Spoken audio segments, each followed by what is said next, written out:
India अब सोच करो बुलंद। Powered by UP government. Partner fitness health oil, बढ़ाए रिश्तों में प्यार, स्वस्थ रहे पूरा परिवार। और Lucknow international public school.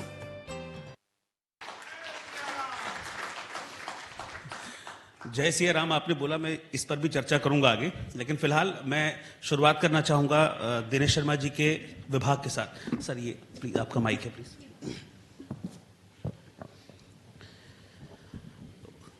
Dinesh Sharma ji उप मुख्यमंत्री तो हैं ही उत्तर प्रदेश के, उच्च शिक्षा और आईटी इलेक्ट्रॉनिक्स विभाग भी इन्हीं के पास है और खुद प्रोफेसर रहे हैं दिनेश शर्मा जी। और सर मैं समझता हूं कि माध्यमिक शिक्षा भी मेरे पास, माध्यमिक शिक्षा विभाग। और सर मैं ये समझता हूं कि आप चूंकि आप शिक्षा विभाग के मंत्री हैं और खुद एक प्रोफेसर हैं, तो ऐसे में आप शिक्षा के महत्व को बहुत अच्छी तरह से समझते भी होंगे। और एक युवा का शिक्षित होना, एक बच्चे का शिक्षित होना इस देश के लिए कितना इंपॉर्टेंट है, इस बात को भी आप अच्छे से समझते होंगे।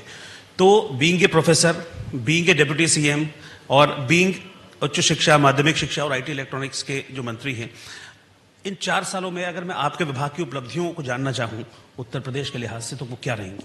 देखिए, मेरे विभाग का अलग अलग मैं विवरण प्रस्तुत करूंगा जी। आईटी इलेक्ट्रॉनिक्स के क्षेत्र में अगर आप देखा जाए तो 4,68,000 करोड़ का जो एमओयू साइन हुआ था इन्वेस्टर मीट में, उसमें से एक बहुत बड़ा भाग हमारे आईटी क्षेत्र में था। जी। जो आईटी इलेक्ट्रॉनिक्स की विनिर्माण नीति 2017 बनी थी, जी।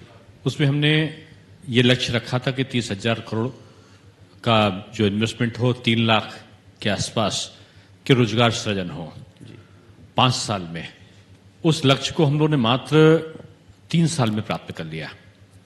और 2020 में हमने आईटी इलेक्ट्रॉनिक्स की विनिर्माण नीति 2020 को बनाया और अब हमने लक्ष्य रखा है 5 साल में कि हम 40,000 करोड़ का इन्वेस्टमेंट और 4 लाख नौकरियों को देने का काम करें।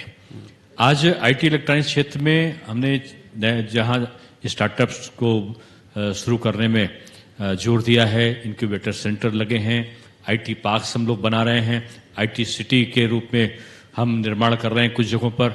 और बिल्कुल अगर आप देखें तो नोएडा का जो क्षेत्र है, ग्रेटर नोएडा का, तो आज वो आईटी इलेक्ट्रॉनिक्स का एक हब बन चुका है।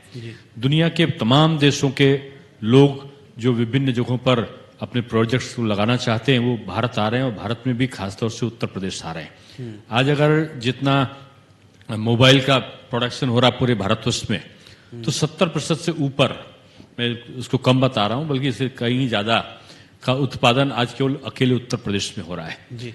आज उत्तर प्रदेश में जो सबसे पहले डाटा सेंटर है पूरे भारत का, सबसे बड़ा डाटा सेंटर पहली बार वो हमारे उत्तर प्रदेश में लगा है। अभी हम लोगों ने पिछले महीने उसका उद्घाटन कोरोना के संक्रमण काल में भी किया। जी। आज चाइना के कोरोना संक्रमण काल से चाइना की तमाम जो औद्योगिक इकाइयां थी वो वहां से छोड़कर गई, वो वियतनाम नहीं गई, वो कोरिया नहीं गई, वो भारत आई और भारत में भी उत्तर प्रदेश में आई। आज 5,000 करोड़ का इन्वेस्टमेंट की एक अभी कुछ दिन पहले मोबाइल का इक्विपमेंट बनाने वाली कंपनी ने हमारे वहां पर एग्रीमेंट किया है, उसको हमने अनुमति दी है।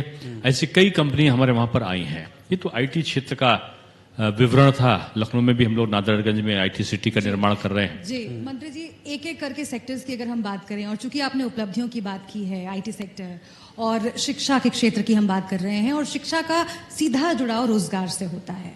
कोविड के वक्त हमने बहुत सारी चुनौतियां पूरे देश में, उत्तर प्रदेश में भी झेली, और अब उसके बाद अर्थव्यवस्था को बढ़ाने की कोशिश हो रही है कई चुनौतियों के बीच में। रोजगार को लेके कोविड के बाद क्या कुछ कदम उठाए गए हैं उत्तर प्रदेश की सरकार की ओर से? क्योंकि एक सेंटिमेंट बना हुआ है पूरे देश में कि कोविड के बाद बेरोजगारी बहुत बढ़ी है और अब सरकारों को इसके लिए आगे आना चाहिए। देखिए, बहुत तेजी के साथ में जो माननीय मुख्यमंत्री जी की नीतियां थीं, उत्तर प्रदेश में औद्योगिकरण की प्रक्रिया बड़ी तेजी से लागू हुई। इंफ्रास्ट्रक्चर पर हमने बहुत जोर दिया, चाहे आप पूर्वांचल एक्सप्रेसवे देख लो, गंगा एक्सप्रेसवे देख लो, बुंदेलखंड एक्सप्रेसवे देख लो, आप यहाँ पर डिफेंस कॉरिडोर का निर्माण बुंदेलखंड में हो रहा है वो देख लो, आप चाहे गोरखपुर लिंक रोड या लखनऊ लिंक रोड देख लें, चाहे 19 हवाई अड्डों का जो निर्माण की प्रक्रिया चल रही, 5 को अंतर्राष्ट्रीय हम कर रहे हैं, एशिया का सबसे बड़ा हवाई अड्डा हम जेवर में बना रहे हैं। ये ऐसे कार्य हैं जिनकी तुलना अगर हम करें तो कल्पना से बाहर है कि उत्तर प्रदेश में 4 साल में कोई सरकार ऐसा काम कर सकती है। शिक्षा के क्षेत्र में अगर आप देखें तो शिक्षा के क्षेत्र में हम लोग जब आए थे तो नकल एक व्यवसाय बन गया था, अपराध एक व्यवसाय बन गया था। हमारे यहाँ के सत्र अनियमित थे। जब परीक्षाएं होने जाती थी तो पुलिस की इतनी होती थी, इतनी ड्यूटी होती थी कि लाठी चार्ज गोली तक चलाना पड़ता था, लेकिन नकल जो माफिया थे, शिक्षा माफिया थे, उनका आधिपत्य था। परीक्षा सेंटरों में के निर्माण में लाखों रुपए का धन की वसूली की जाती थी। पता चलता था कि जब एग्जाम हो रहे हैं तो कई सैकड़ों लोग गिरफ्तार किए जाते थे। हमने आते ही परीक्षा में शुचिता रखी। पाठ्यक्रम आजादी के बाद से पहली बार माध्यमिक शिक्षा में हमने पाठ्यक्रम को परिवर्तित करके एनसीईआरटी का पैटर्न लागू किया। पाठ्य पुस्तकें जो 20 साल पहले जिस दाम पे मिलती थी वो हमारे आज उस दाम पे हमारी पाठ्य पुस्तकें उपलब्ध हैं। पाठ्यक्रम को हमने रोजगार पर रख किया, व्यवसाय पर रख किया। उसके बाद हमने जो पढ़ाने के दिन हैं वो हमने तय किए और 10 महीने पहले हमने अपना जो एजेंडा था उसको जाहिर कर दिया, कितने दिन कहां पर कैसे पढ़ाई होनी, कौन सब्जेक्ट की कितने दिनों में क्या पढ़ाया जाएगा और परीक्षा किस तारीख को शुरू होगी, किस तारीख को समाप्त होगी और किस तारीख को रिजल्ट निकलेगा। यहां तक का 10 महीने पहले अनाउंसमेंट। और उसके बाद हमने सीसीटी कैमरे लगाए, इंफ्रास्ट्रक्चर को ठीक कराया, बाउंड्री वॉल जितने थे विद्यालयों में वो हों, इसको अनिवार्य किया। और उसके बाद परीक्षा केंद्रों का जो वो है उसको बनाने का क्रम उसको ऑनलाइन किया। लेकिन मंत्री जी, ये तमाम उपलब्धियां आपने गिनवाई, लेकिन एक तस्वीर भूले नहीं भूलती है और इसका जिक्र मैं यहाँ पर इसलिए करना चाहती हूँ क्योंकि कोरोना काल के बाद हम पहली बार एक दूसरे के सामने बैठकर मंच शेयर कर रहे हैं और बातचीत कर रहे हैं, एक दूसरे से मुखातिब हैं। लेकिन कोरोना काल में प्रवासी मजदूरों का अपने अपने घरों में लौटना वो हमने देखा और उस तस्वीर का जब भी जिक्र होगा तब सवाल जरूर पूछा जाएगा कि आखिर क्यों रोजगार की दिशा में आज भी हम उतना आगे नहीं बढ़ पाए हैं जितना बढ़ा जाना चाहिए था। उत्तर प्रदेश में या बिहार में ये पूछा जाने लगा कि आखिर अभी तक उसी शख्स के गांव में या फिर अपने शहर में, छोटे शहरों में हम क्यों नहीं रोजगार की व्यवस्था कर पाए हैं। क्या यहाँ से आपको लगता है कि आगे बढ़ पाएंगे हम और कहां तक आगे बढ़ेंगे? मुझको लगता है कि इसका अगर आप विश्लेषण करेंगे तो सही आंकड़े पर पहुंच जाएंगे। 1,18,000 मनरेगा श्रमिकों को हम लोगों ने रोजगार दिया है कोरोना संक्रमण काल में। 42 लाख जो श्रमिक थे उनको हम लोगों ने उनके यथास्थान पर पहुंचाया, उनकी चिकित्सा की व्यवस्था की, उनकी स्क्रीनिंग की व्यवस्था की, उनको 15 दिनों का राशन हम लोगों ने किट के रूप में कई बार फ्री में दिया। 1,000 रुपए उनके खातों में अलग से हमने डाला, उनको क्वारंटाइन कराने का, उनके भोजन की व्यवस्था का, उनको ले जाने फ्री में ले जाने का, छोड़ने का, ये सारा व्यवस्था अगर भारतवर्ष में कोई प्रदेश कर पाया तो अकेला उत्तर प्रदेश था जिसने अपने बल पर इतनी सारी चीजों को किया। और उनकी हमने स्केलिंग किया। स्केलिंग करने के बाद जो जहां पर रोजगार पे जा सकते थे, कोई कारपेंटर भी जा सकता था तो संबंधित जो बिल्डर्स थे उनके पास में उसको भेजने का काम, जो मनरेगा का श्रमिक का कार्य कर सकते थे उनको उसमें भेजने का काम, जो छोटे छोटे रोजगारों से जहां जुड़े थे उनको वहां पर भेजने का काम हमने बड़े स्तर पर किया है। और इसका कारण रहा कि जो बाहर से मजदूर या श्रमिक या कर्मचारी आए थे वो निश्चित रूप में सबके सब तो उत्तर प्रदेश नहीं रुके, लेकिन अधिकांश लोगों को अपने प्रदेश में अच्छा लगा और उन्होंने यहाँ पर रोजगार आज कर रहे हैं। और बहुत से लोगों को हम रोजगार के नए अवसर सृजित करके उनको वापस लाने की चेष्टा हम कर रहे हैं। जी सर, इस बार का जो बजट है उसमें राजकीय विश्वविद्यालय के लिए भी प्रावधान किया गया है, उसको लेकर सरकार का क्या रोड मैप है? देखिए, शिक्षा के क्षेत्र में जो 15 सालों में माध्यमिक शिक्षा में कुल 48 के आसपास जो राजकीय विद्यालय थे बने थे। हमने 4 साल के अंतरकाल में माध्यमिक शिक्षा में लगभग 243 से 48 के बीच में हमारे विद्यालय लगे हैं। 205 तो पहले लगाए थे, बाकी बाद में लगाए। आश्रम पद्धति के भी विद्यालयों को, छात्रावास से युक्त विद्यालयों को भी हम लोगों ने लगाया। 167 विद्यालय, उसमें से मॉडल दीनदयाल उपाध्याय मॉडल स्कूलों के रूप में उनको हमने गठित किया। इसके अलावा 5,987 पदों का शिक्षकों के हमने सृजन किया, जो अब तक के माध्यमिक शिक्षा परिषद के इतिहास में आजादी के बाद सबसे ज्यादा पदों का सृजन हुआ कि शिक्षक उसमें आए। और उसके साथ साथ जो हमारे राजकीय विद्यालय महाविद्यालय थे उसमें हमने 79 नए महाविद्यालय 4 साल के अंतराल में बनाए, जबकि 1 दर्जन भी विद्यालय 15 सालों में नहीं बने थे। इसके साथ हमने जो राजकीय विश्वविद्यालय हैं आजमगढ़, अलीगढ़ और उसके साथ साथ सहारनपुर, तीनों को लगाने की बनने की प्रक्रिया हमने शुरू कर दी है। और इसके साथ साथ हम विधि विश्वविद्यालय, आपका मेडिकल विश्वविद्यालय, इसके साथ साथ आपका फॉरेंसिक इंस्टीट्यूट बहुत बड़ा, और उसके साथ साथ स्पोर्ट्स यूनिवर्सिटी, विधि विश्वविद्यालय, ये हम लगाने की तरफ बड़ी तेजी के आगे बढ़े हैं। और शिक्षा के क्षेत्र में हमने जो मॉडर्न सिस्टम को अडॉप्ट किया है, अभी आज ही मैं पढ़ रहा था कि पूरे भारतवर्ष में सबसे बड़ी डिजिटल लाइब्रेरी का बनाने का 4 महीने में जो अवार्ड मिला है वो उत्तर प्रदेश सरकार को मिला है कि हमारी जो डिजिटल लाइब्रेरी है 79,000 उसमें ई कंटेंट को अपलोड किया है। ऑस्ट्रेलिया के राजदूत अभी आए थे, उन्होंने 6 जो उनके दुनिया के टॉप विश्वविद्यालय हैं उसके लिए हमारे ई कंटेंट के साथ वो शेयर कर सके, इसके लिए उन्होंने आके पहल करी है। IIT खड़गपुर ने हमसे MOU साइन किया है कि हम हमारे उत्तर प्रदेश की ई कंटेंट्स को प्रयोग करें। यानी उच्च शिक्षा के क्षेत्र में, माध्यमिक शिक्षा के क्षेत्र में, बेसिक शिक्षा में भी कायाकल्प योजना से हमारे जो पुराने विद्यालय थे जो जानकारियां आप साझा कर रहे हैं, मुझे लगता है कि बिल्कुल जनता की उम्मीद बढ़ रही है। और चूंकि शुरुआत में ही हमने कहा था कि हर मुद्दे को हम छूना चाहते हैं, शिक्षा रोजगार की बात हमने कर दी। उप मुख्यमंत्री जी चूंकि हमारे साथ बैठे हुए हैं, महंगाई की बात ना हो रोहित तो कैसे काम चलेगा, क्योंकि रोजगार, शिक्षा, उसके बाद अगर जीवन स्तर सुधारना चाहता है कोई शख्स तो महंगाई फिर आड़े आ जाती है। LPG सिलेंडर के दाम बढ़ गए मंत्री जी, देखिए पेट्रोल डीजल के दाम बेतहाशा बढ़ गए हैं। मुझे इस बात पर आश्चर्य होता है, मैं कॉमर्स का प्रोफेसर भी हूं यूनिवर्सिटी में, कि महंगाई का आकलन लोग और चीजों को देखकर नहीं करते। देखिए सब्जियां तो सीजनल होती हैं, लेकिन फिर भी उनके दामों का नियंत्रण अगर आप देखेंगे तो आपको आश्चर्य होगा। आप धान देखो, गेहूं देखो, खाद्यान्न पदार्थ देखो, आप चना देखो, आप मक्का देखो, आप गन्ने का, चीनी का वो देखो, हर चीज पे हमने उत्पादन भी बढ़ाया है, उत्पादन के साथ साथ मूल्यों पर नियंत्रण भी रखा है। आप क्या कर रहा था, कोरोना ऐसे संक्रमण काल में भी उत्तर प्रदेश में 119 चीनी मिले हैं और उनमें से आधी चीनी मिलें पिछली सरकारों में बंद रहती थी। एक भी चीनी मिल बंद नहीं हुई जब तक अंतिम समय तक लोग अपने गन्ने को लाते रहे, तब तक हमारा चीनी मिल उनको खरीदते रहे, उनका पेमेंट करते रहे। 1,23,000 करोड़ से ऊपर हम पेमेंट कर चुके थे 2 महीने पहले, अब तो 1,50,000 करोड़ के आसपास हो गया होगा उनका पेमेंट गन्ने का।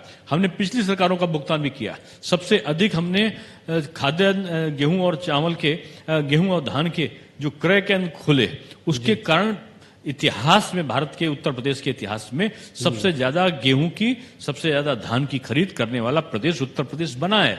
ये सुधार कहां से हुए, इसकी चर्चा होना जरूरी है। पेट्रोल और गैस के दामों का जो आप लोग चित्रण करते हैं, उसको चर्चा करते हैं, ये अंतर्राष्ट्रीय स्तर पे होने वाले परिवर्तनों के कारण ये प्रभावित होते हैं। केंद्र का विषय है, वो उसको सॉर्ट आउट करने की तरफ आगे बढ़ रहे हैं। लेकिन इसके अलावा बाकी चीजों को आप देखिए, मैंने भी आपसे कहा कि किताबें जो 20 साल पहले मिलती थी आज मिलनी सस्ती नहीं हुई क्या?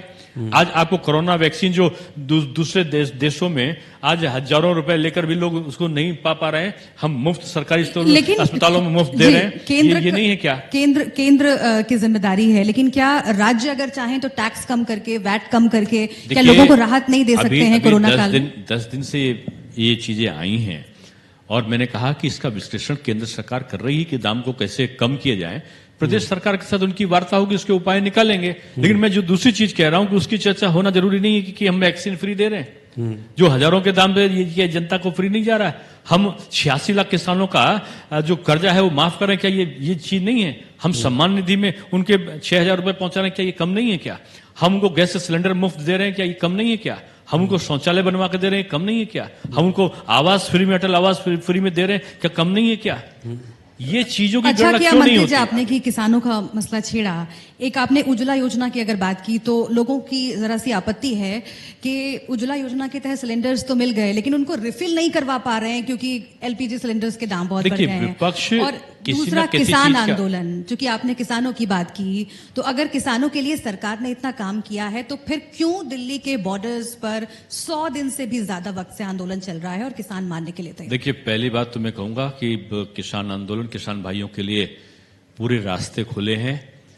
11 दौर की बात सरकार ने वार्ता उनसे करी है, फिर वार्ता के लिए केंद्र सरकार तैयार है। लेकिन उत्तर प्रदेश में आप एक जिला बता दो जहां पर आंदोलन हो रहा है, कहीं आंदोलन नहीं है। उत्तर प्रदेश के जो किसान हैं उत्तर प्रदेश सरकार के कार्यों से पूरी तरह संतुष्ट हैं।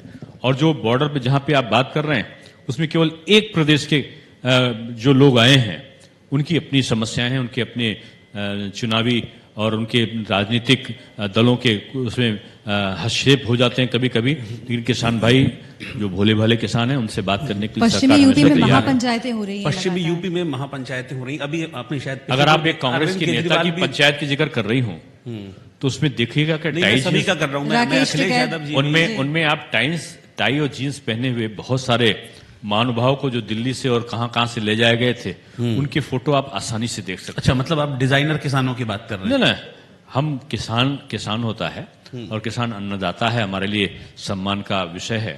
लेकिन जो तथाकथित जो पंचायत की बातें राजनीतिक दल के लोग कर रहे हैं उनको किसान के बारे में पता ही तो नहीं आप कह है, रहे उनको हैं, खेती और सर, कृषि के बारे में पता ही नहीं है। वो जो मुजफ्फरनगर हवा में में या फिर बैठकर दूसरी जगहों पे जो जो धरातल पे महापंचायतें जाने हुई, के बजाय जी। जाने के बजाय ट्वीट की आधार पर राजनीति करते हैं। जो जब चुनाव आता है तो चुनाव में वो जो चुनावी पर्यटन यात्रा पर निकल जाते हैं, कहीं स्नान करते हैं, कहीं भगवान के पास जाते हैं, तो कहीं नौका को चलाते हैं। वो चर्चा में बने रहने के लिए तो जो सारा काम इतनी करते सारी हैं। भीड़ जुटी थी दिनेश जी, वो सारी क्या किसानों की भीड़ नहीं थी? वो कितनी भीड़ डिजाइनर उठी थी किसान ये थे। आप अगर महापंचायतें हो रही हैं, अपने विजुअल्स आते अपने रहते हैं। करस्पॉन्ड नहीं, मैं जो एक राजनीतिक दल की नेत्री की पंचायत हो रही उसके बारे में आपने चर्चा की, उसमें मैंने कहा कि आप देख लीजिएगा कि किसान कहाँ का गया, पार्टी के कार्यकर्ता थे या किसान थे, इसका विश्लेषण करने की जरूरत है।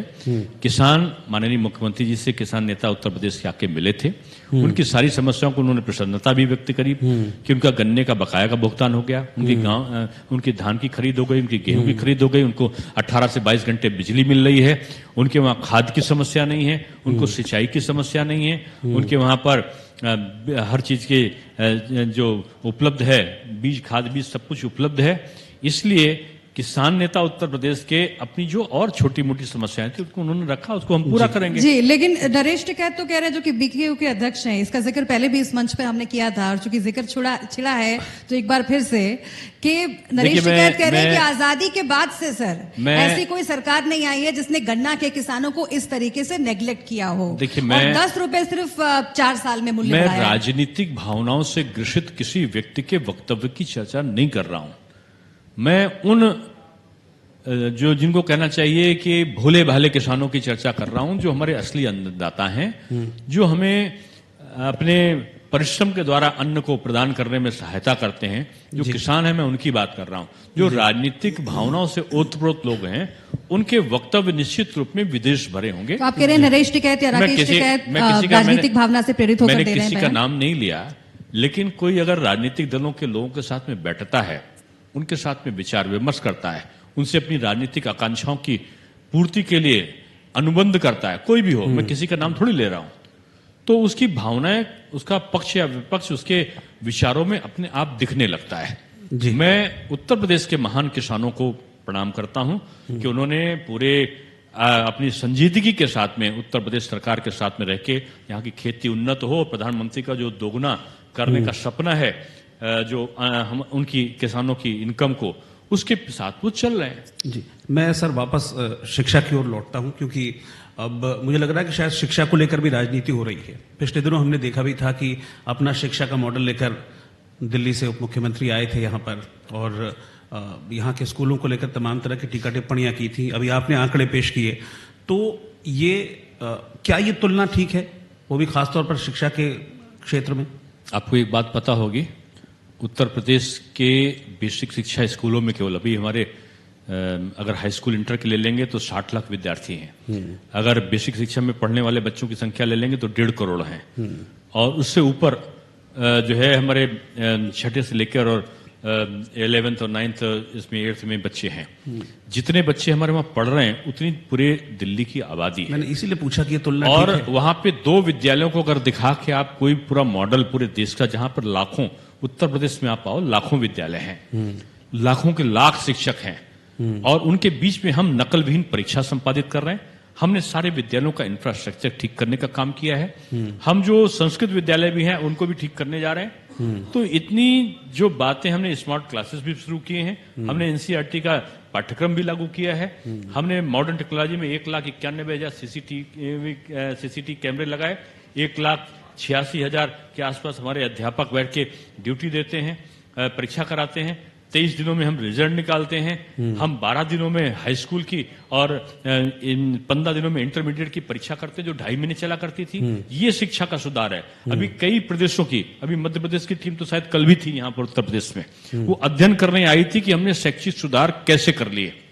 कई प्रदेशों की टीम हमारे उत्तर प्रदेश आई है और उत्तर प्रदेश में शिक्षा के परिवर्तनों का वो अध्ययन कर रहे हैं। इसलिए मैं किसी प्रदेश के किसी नेता के वक्तव्य का ना तो जवाब दे रहा हूं जी और ना ही मैं उसको संज्ञान में लेना चाहता ठीक है। मैं एक अपना कर सकारात्मक रहा बातचीत होनी हूं, चाहिए। मैं अपना कर रहा हूं जी और हमारा प्रदेश में योगी आदित्यनाथ जी के नेतृत्व में ठीक है जो विदेशों के समाचार पत्र पत्रिकाएं हैं, जी उन्होंने आश्चर्य व्यक्त किया है कि 60 लाख लोगों की परीक्षा और वो भी नकल विहीन बगैर कोई पर्चा आउट किए और वो संपादित हो, ये आश्चर्य कैसे उस पर शोध कर रहे हैं और वो शैक्षिक क्रांति का नाम दे रहे हैं।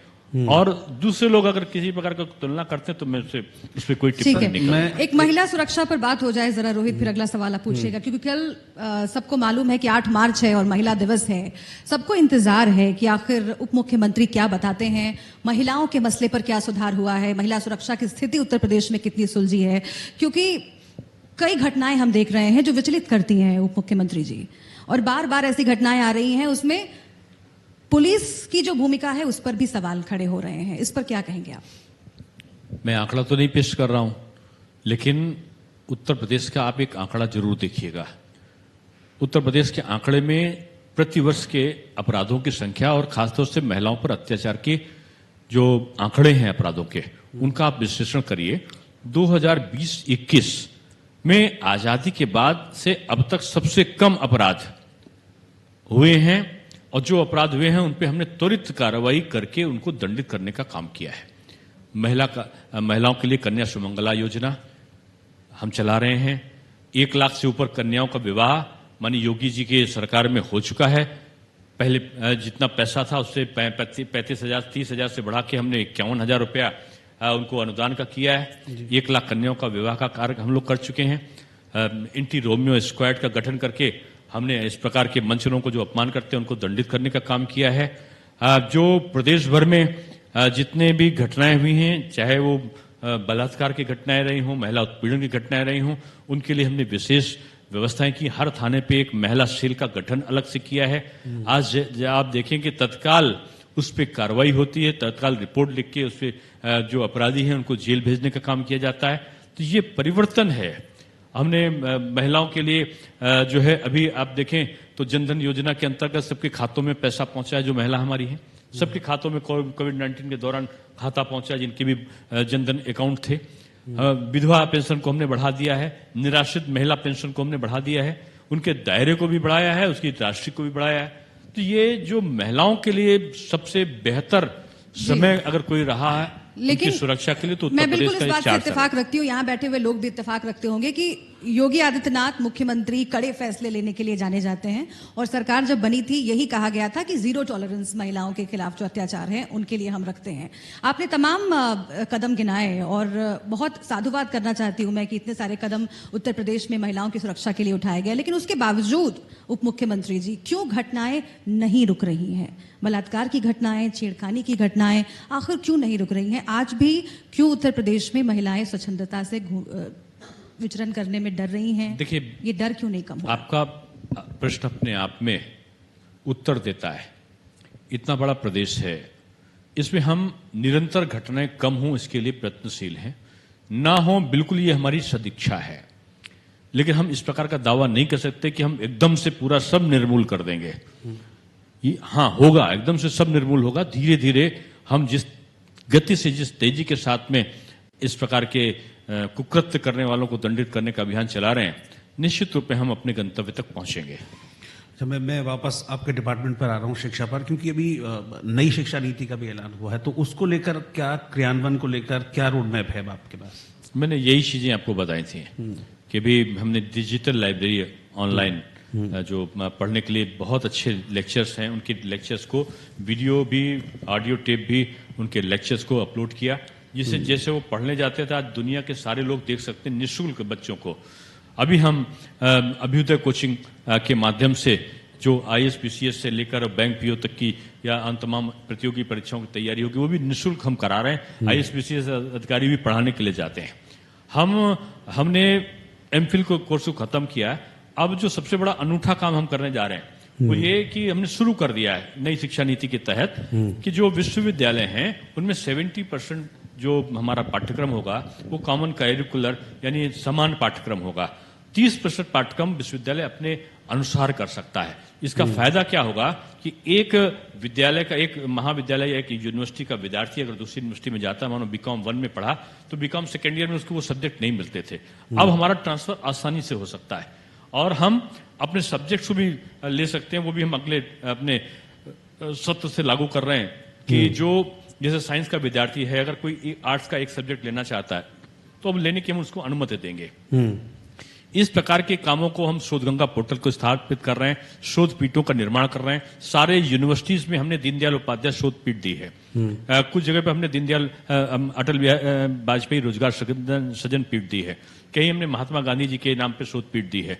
तो कहीं पर हमने जो रज्जू भैया के नाम पे हमने जो साइंस का एक रिन्यूएबल एनर्जी का पूरा इंस्टीट्यूट एस्टेब्लिश किया है एक यूनिवर्सिटी में। तो हमने जैनिज्म, हिंदुइज्म, बौद्धिज्म पर पूरा अच्छा सा एक इंस्टीट्यूट स्थापित करके सिद्धार्थनगर विश्वविद्यालय में नेपाली भाषा को भी वहां पर प्रारंभ किया है। लखनऊ में हमने भाषा विश्वविद्यालय कर दिया। उसमें विभिन्न भाषाओं को, देशी विदेशी भाषाओं का ज्ञान होगा, जो हमारा ख्वाजा मोइनुद्दीन चिश्ती भाषा विश्वविद्यालय है। तो हर जगह हमने सारे विश्वविद्यालयों को हमने MOU साइन किया है स्मॉल स्केल इंडस्ट्री के साथ में। हम उसको रोजगार परक शिक्षा देंगे। पढ़ते पढ़ते वो किसी न किसी व्यवसाय को करने में निपुण हो जाए। बिल्कुल, इसकी व्यवस्था भी बहुत सारे प्रयोग कोरोना काल में भी हुए हैं दिनेश जी, और चुनौती जब आती है तो कई सारे नए रास्ते भी खोलती है। अब जब स्कूल खुलने लगे हैं, कॉलेजेस खुलने लगे हैं, परीक्षाएं होंगी, कोरोना काल ने क्या सिखाया है और क्या नए प्रयोग करने जा रही है सरकार जब फिर से एक बार स्कूल खुले? देखिए 22 मार्च के आसपास जब कोरोना के संक्रमण के कारण लॉकडाउन करना पड़ा तो विद्यार्थियों के लिए सबसे बुरा समय था कि वो स्कूल जाना उनका बंद हो गया। और हम लोग के सामने एक चुनौती आई कि जिस मुश्किल से हम लोगों ने 4 साल में जो हमारा सत्र था उसको हमने नियमित किया था और एक स्मूथली जिसको कहते हैं हम पढ़ाई चरम सीमा पर पहुंच रहे थे, उसमें बाधा दिखाई पड़ी। इसका विकल्प हम लोगों ने खोजा और हमने ऑनलाइन टीचिंग को स्वयं प्रभा चैनल के माध्यम से, ई गंगा पोर्टल के माध्यम से, हमने दूरदर्शन के माध्यम से, हमने व्हाट्सएप ग्रुप को बनाकर, हमने इंटरनेट के माध्यम से, हमने ऑनलाइन जो अभी जैसे मैंने बताया ई कंटेंट के माध्यम से, डिजिटल लाइब्रेरी के माध्यम से हमने ये पठन पाठन को जैसे ऑफलाइन में पढ़ाया जाता था वही सब्जेक्ट को ऑनलाइन पढ़ाने की व्यवस्था को किया और बच्चों ने सहज स्वीकार कर लिया। विद्यार्थियों ने, चाहे वो छोटे बच्चे रहे हों और चाहे वो पढ़ने वाले डिग्री कॉलेज के और विश्वविद्यालय के बच्चे रहे हों, विद्यार्थी रहे हों, सबने इसको सहज स्वीकारा और बड़ी अनवरत चलने वाली ये जो ऑनलाइन एजुकेशन थी सफलतम चरम बिंदुओं को उत्तर प्रदेश में इसने प्राप्त किया। अब हमने विद्यालय सबसे पहले खोले। विद्यालयों में हमने कोविड-19 का जो गाइडलाइंस थी उसको लागू किया। हमने कोविड-19 के दौरान 23 दिनों में कॉपी को चेक कराकर 60 लाख बच्चों की परीक्षा परिणाम को भी घोषित किया और रिजल्ट आने के बाद हमारा प्रवेश कार्य भी बाधित नहीं हुआ, ऑनलाइन प्रवेश कार्य भी कराए। यानी कोविड-19 से एक तरफ संघर्ष था तो दूसरी तरफ सत्य को निमित्तीकरण करने के प्रयास थे और उस प्रयास में हम सफल बने। अच्छा सर, एक सवाल है मेरा शिक्षकों से जुड़ा हुआ और मुझे लगता है कि ये कहीं ना कहीं स्टूडेंट्स की जो एजुकेशन है उसको भी प्रभावित करता है और शायद शिक्षकों ने भी इस बात को लेकर कई बार शिकायत की है कि पढ़ाई के अलावा उनकी ड्यूटीज कई और कामों के लिए लगाई जाती है और ये एक विषय भी रहा है। तो आपको लगता है कि मतलब कि जो शिक्षक हैं, टीचर्स हैं, उनको सिर्फ शिक्षण कार्य तक सीमित रहना चाहिए और बाकी जो आपके इस प्रश्न का अगर हमारे 2018 में 2017 में मैं आया था, 2018 में मैंने इसका विश्लेषण किया जी, इसकी समीक्षा बैठक बुलाई और तमाम विद्यालयों को हम लोग, तमाम विभागों को हम लोगों ने निर्देशित किया कि शिक्षकों का कम से कम ड्यूटी लगाई जाए। लेकिन कुछ अपरिहार्य जगह होती हैं जहां बगैर शिक्षकों की ड्यूटी लगाए काम नहीं चल सकता, उनको छोड़ के बाकी जगह शिक्षकों की ड्यूटी न लगे, इसके लिए हम लोगों ने जो प्रयत्न किए उसके अच्छे परिणाम आए। अच्छा, अब हम बढ़ते हैं क्योंकि अब 2022 आने वाला है और 2022 इसलिए इम्पोर्टेंट है उत्तर प्रदेश के लिए क्योंकि यूपी में एक बार फिर से चुनाव होंगे। 2017 में जब आपकी सरकार आई थी तो 300 पार का आपने नारा दिया था और 300 पार कर भी लिया था। इस बार 350 पार अभी योगी जी कह रहे थे पिछले प्रोग्राम में ही। नहीं, मैं आपकी सरकार भी कहती है। मैं उसको यूं कहता हूं, पिछले बार जो था 300 पार, अब की बार पिछला आंकड़ा पार, जो भी पिछला आंकड़ा होगा वो अब की पार होगा। पूरे प्रदेश का जो जनता का वातावरण है, अगर विश्लेषण आप कर लो तो अभी 7 उपचुनाव हुए हैं। 7 उपचुनाव में से 6 हम जीते और मेजोरिटी से जीते जी। यानी सबसे कम जो हम सीट जीते तो 17,500 से जीते थे। इतनी बड़ी लीड, और बाकी कोई 50,000 से, कोई 40,000 से, कोई उससे भी ऊपर, इस तरीके से सीटों को हम जीते हैं। कुछ जगह पे तो राजनीतिक दलों की जमानतें जब्त हो गई, जो नौका की यात्रा कर रहे हैं, जो पंचायत कर रहे हैं, उनकी जमानतें जब्त हो गई। और उसके बाद हमारे एमएलसी के चुनाव हुए। एमएलसी के चुनाव में हमने पिछले सारे रिकॉर्ड तोड़े और शिक्षक और स्नातक में हमारे बाहरी बहुमत से हम 9 में से 6 सीटें जीते।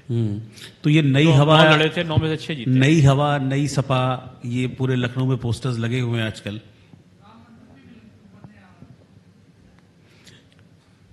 नई हवा, नई सपा।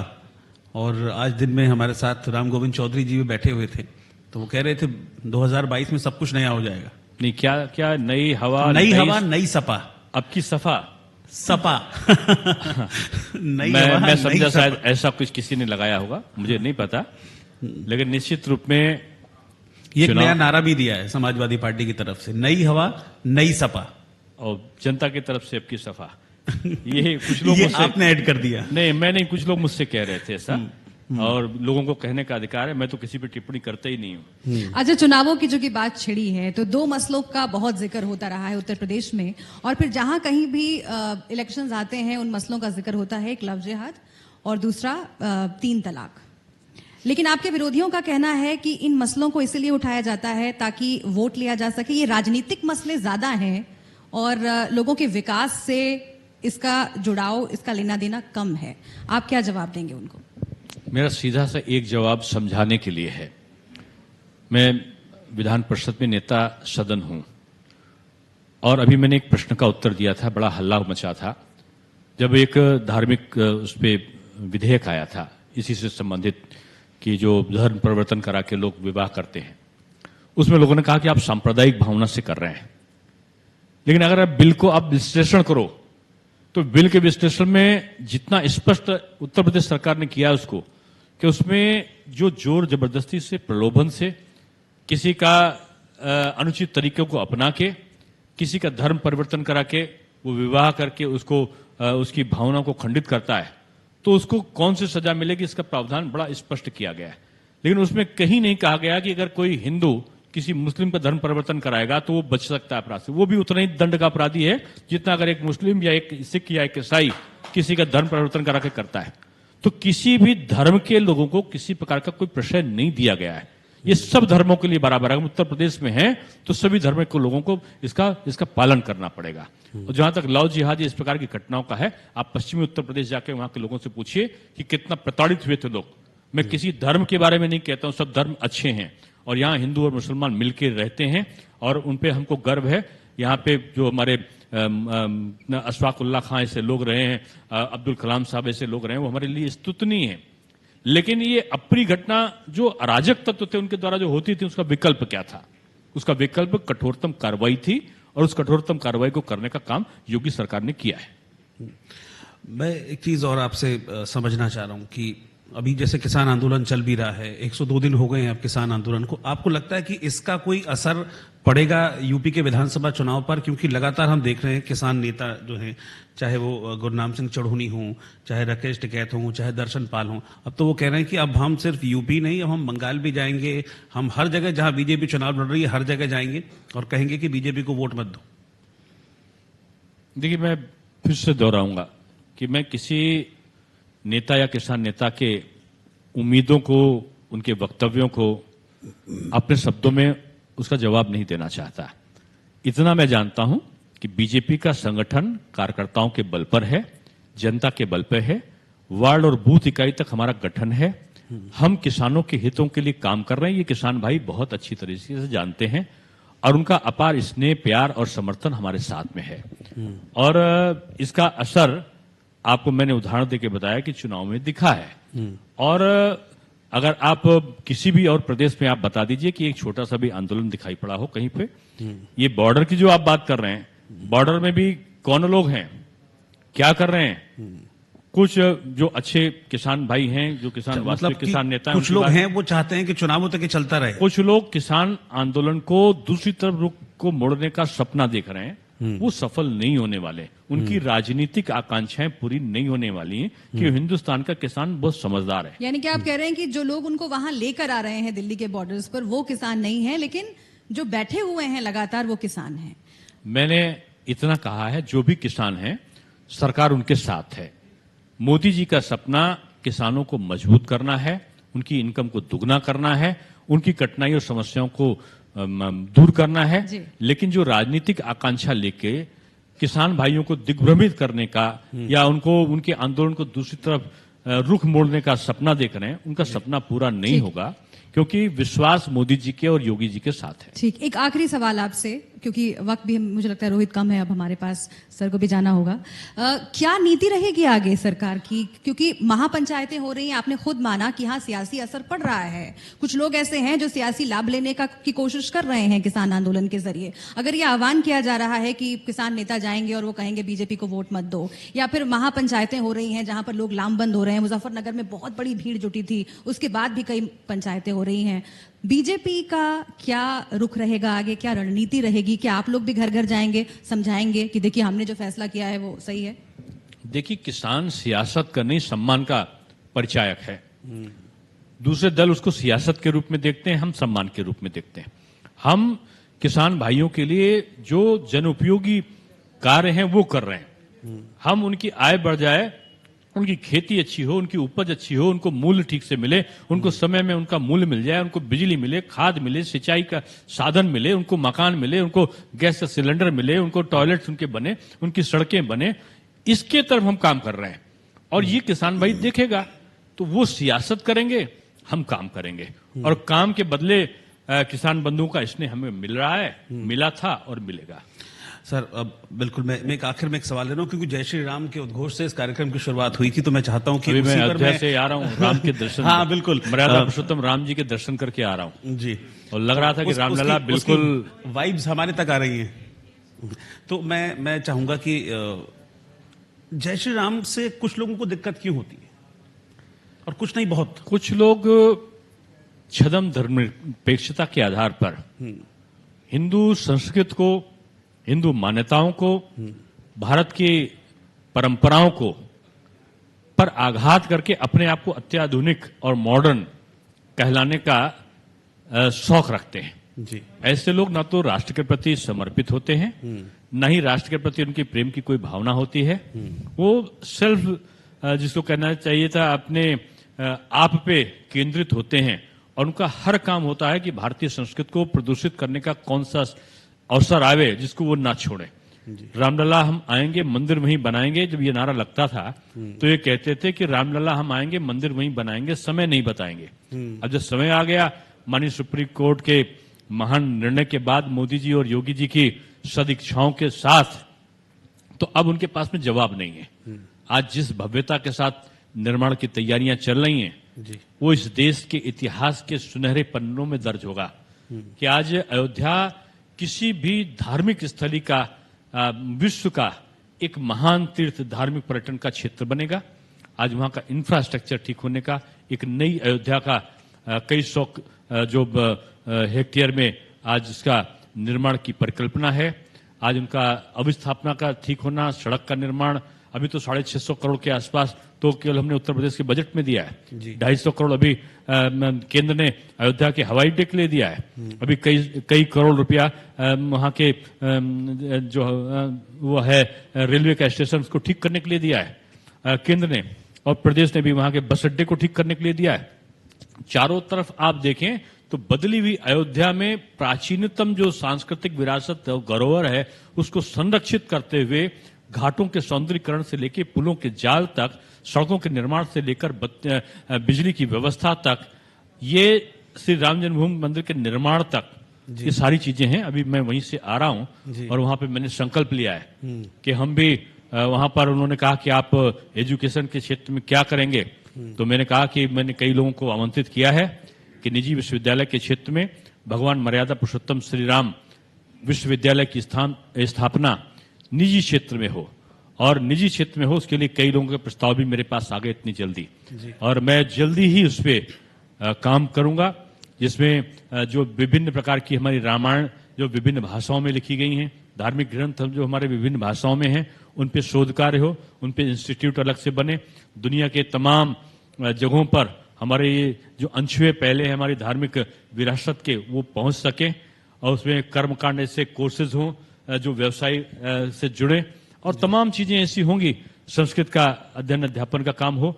ये तमाम चीजों को जोड़ के ऐसी कल्पना की है कि शिक्षा का एक आध्यात्मिक वातावरण तैयार करने में भी हमारा वो शैक्षिक संस्थान सफल बने। सवाल मेरे जहन में आ गया तो मैं आखिर में पूछ ही देती हूँ कि आप लोग बार बार कहते हैं, और बीजेपी के कई नेताओं की तरफ से हम सुनते हैं कि इतिहास को बड़ा विकृत कर दिया गया है। जिन लोगों ने इतिहास लिखा है किसी खास विचारधारा से ताल्लुक रखते हैं, वामपंथियों का जिक्र आता है, इसीलिए अब जो सच्चा इतिहास है जो देश के गर्व से जुड़ा हुआ है वो हम जनता के पास पहुंचाना चाहते हैं। तो इसको लेकर के भी क्या आगे कोई प्लान है आप लोगों का उत्तर प्रदेश में? देखिए, भारत का दुर्भाग्य रहा है कि यहाँ पर कभी तुर्की आए, कभी यहाँ पर मुगल आए, कभी यूनानी आए, कभी फ्रांसीसी आए, कभी पुर्तगाली आए, कभी यमन आए, कभी यहाँ पर ब्रिटिश आए, और कभी यहाँ पर और विदेशों के लोगों ने आक्रांता आए, फ्रांसीसी आए, सब के सब हिंदुस्तान आए, लूटा नोचा खसोटा बर्बाद किया और चले गए, हिंदुस्तान को धर्मशाला बना लिया।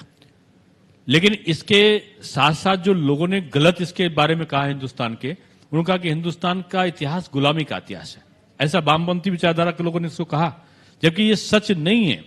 हिंदुस्तान का इतिहास संघर्षों का इतिहास है, और उस संघर्षों में हमने सारा कुछ, हमने धन संपदा जरूर खोया, लेकिन एक चीज हमने नहीं खोई, वो थी हमारी संस्कृत, हमारे संस्कार, हमारी परंपराएं, वो हमारी अक्षुण्ण रही, उसके कारण हमारा भारत देश एक रहा।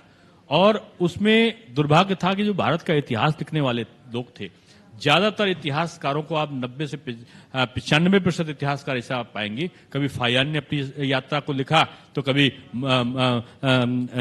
औरंगजेब नामा में, कभी अकबरी नामा में कोई इसका जिक्र आया, कभी किसी तुर्किश विद्वान ने लिख दिया। इस प्रकार से भारत के इतिहास को गलत तरीके से लोगों ने अपनी तो आप लोग बदलने वाले हैं क्या? और उस चीज की परंपरा को चलाते हुए वामपंथ की जो विचारधारा थी, उसने भारत के इतिहास को गलत प्रस्तुतिकरण किया। हम महान परंपराओं को, ये देश महात्मा गांधी का है, चंद्रशेखर आजाद का है, बटुकेश्वर दत्त, महाराणा प्रताप और वीर शिवाजी का है। उनकी वीर गाथाओं से हमको प्रेरणा लेने की आवश्यकता है, वो पढ़ाने का है। हम ये नहीं कह रहे कि हम गलत इतिहास पढ़ाएं।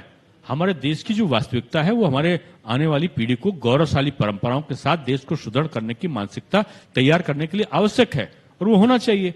उसके लिए हम काम कर रहे हैं। ठीक है, दिनेश शर्मा जी, बहुत बहुत शुक्रिया आपका कि आपने इतना समय निकाला, और क्या शिक्षा का आप अभी तक किया है और क्या आगे शिक्षा को लेकर रोड मैप है, इसके अलावा अलग अलग मुद्दों पर आपने हमसे बातचीत की, अपने विचार रखे। बहुत बहुत शुक्रिया आपका कि आप इंडिया न्यूज मंच का हिस्सा बने, आपने वक्त निकाला। Many many thanks to you. बहुत आभार, बहुत धन्यवाद आपका।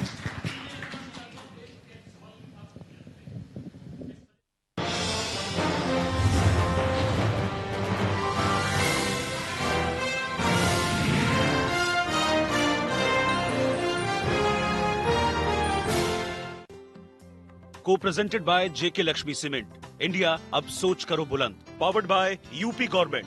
पार्टनर फिटनेस हेल्थ ऑयल, बढ़ाए रिश्तों में प्यार, स्वस्थ रहे पूरा परिवार। और लखनऊ इंटरनेशनल पब्लिक स्कूल।